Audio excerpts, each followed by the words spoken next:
So, how am I gonna make this turbo fit? This is Royal Purpo's Turbo the Daily.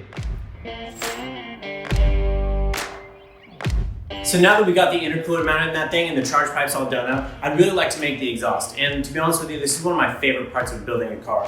So this is actually some 3-inch stainless that we had laying in the back of the shop. Believe it or not, it was from another project and I got it. So I'm at a little bit of an advantage because I got this stuff for free, but this is used, so it's not gonna be perfect, but we can probably make something pretty nice out of it for basically nothing, just a little bit of my time. So what I'm gonna do is I'm gonna cut this stuff up. I'm gonna utilize one of the bellows because I wanna solid mount the exhaust, but I don't wanna transfer that solid mounted exhaust energy to the turbo manifold and potentially crack it. So what I'm gonna do is utilize one of these V-bands. That's gonna be my downpipe, and then I'm gonna connect a piece of 3-inch and just go straight out the back, no mufflers, no nothing. I'm gonna make it straight as I possibly can. So we'll see how it turns out.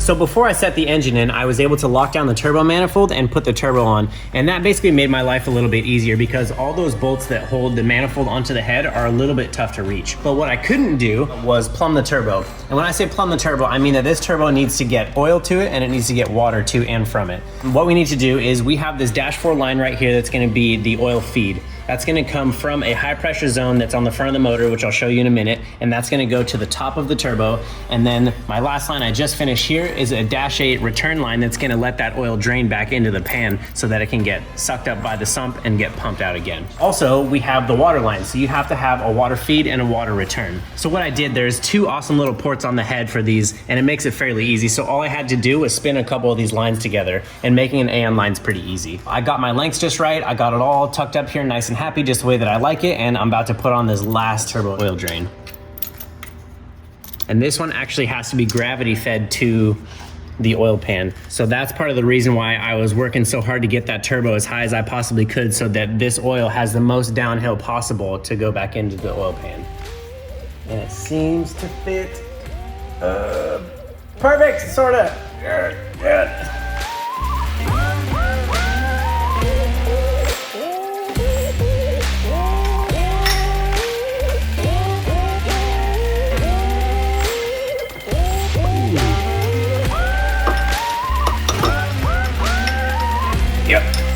So something that is often overlooked is the lines that are actually feeding your turbo. So these guys, if these lose pressure or if there gets like a kink in the line or a chafe in the line and it rips, you're gonna dump all your coolant or all your oil out of your motor. And you're not gonna be able to see it because this is all on the bottom of the car. So one thing that we need to focus on is trying to get these lines ran as clean as possible and just make sure they're not rubbing on anything, and use some zip ties, use some little clamps, whatever you have to do, tie those things down so that they're not just like floating around in the wind getting hit by stuff, because eventually every time you transfer back and forth, that line swings into your frame rail and your control arm, it's gonna rip eventually. So you really need to take the time and make sure these lines are nice and locked down, zip tie them together so they're not going anywhere and they're not chafing on anything. So I had this one little billet bracket left over from my competition car. I got it from Finish Line Factory out of Florida. They make these sweet little clamps in there exactly for what you see here. They're for holding lines down. So what I did was I just drilled into the subframe and put a nutsert in the subframe, and then I just bolted this clamp on here, and now it holds these lines nice and solid, and then I can even zip tie the oil feed to it as well. So all these are nice and tight. They're not going anywhere. They're not rubbing on anything. They look pretty dang good, I'd say.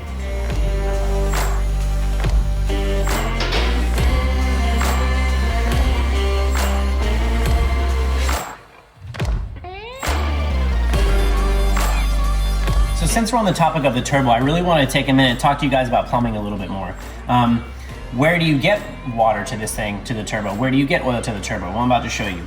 So the cool thing about this BMW motor is that it has an extra port right here. This is underneath the intake manifold, and I took the manifold off just to show you guys. So this is gonna be the feed that goes to the turbo. That's just gonna go to one side of it. And then right here is where we used to have our heater hose go into the chassis. I deleted my heater setup. So what I did was I made a plate for the back of this thing, drilled it and tapped it, and then I was able to run this 6AN line to it. So what that's gonna do is that's basically just gonna take water and just feed it through that turbo all the time. All it has to do is cycle. And there isn't necessarily an in or an out on the turbo as long as they're opposite sides of each other. So it's just gonna come out of that head through the turbo and then back. The next thing we gotta talk about is oil. And so with this motor, we ended up deleting the Vanos on it, which is basically the variable timing on the intake side. So that left us with an opportunity to utilize this plug right here on the back of the filter housing. And all I did was went down to my local store and went and got a adapter fitting. I believe it's 1415 thread to a -4 fitting. And then I found this little bit of hose in the back of the shop and ordered a couple -4 fittings, and just cut the hose to the right length, spun the ends on, and then that one comes out of here as oil pressure, fresh out of the oil pump, goes to the top of the turbo, and then like we said earlier, it gravity drains back into the pan. So that's where I got water and oil for my turbo.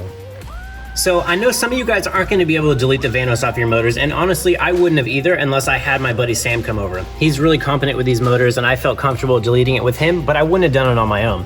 So you might be asking, okay, well, if I still have my Vanos on there, where am I going to get that oil pressure from? Something that I've seen online, some people do that. This is the oil pressure sensor right here. So what you can do is you can take that out, and then they sell online a little spacer, and all it does is just basically move that sensor back a little bit, and then it has another little fitting that you can add into the side of it. It's not going to throw off your sensor, it's not going to change anything, it's just basically going to push that sensor back, and then you have a little port that can go out of the side, and that can be your turbo feed. And I have one right here.